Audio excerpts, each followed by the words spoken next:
پہاڑی زبان میں اپڈیٹ سنیے۔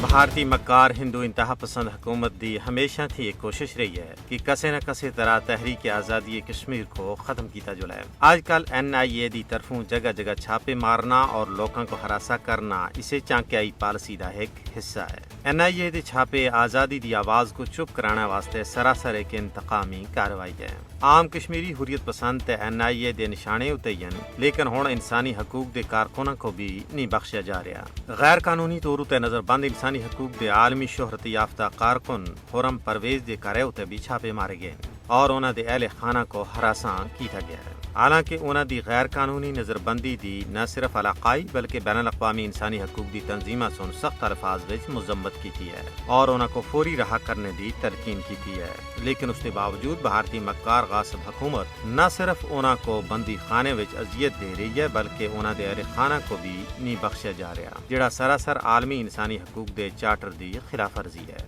علاوہ ازیں حریت کانفرنس دے قائدین، صحافیاں اور عام لوکاں دے گھراں اُتے شبانہ چھاپیاں دا سلسلہ بدستور جاری ہے۔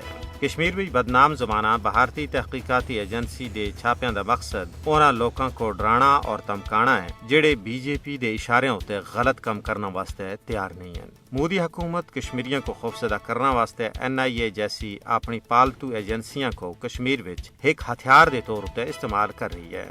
آزادی دے نال محبت کرنا والے کشمیریاں دے عزم کو توڑنا واسطے جعلی مقدمات وچ پھنسایا جا رہا ہے۔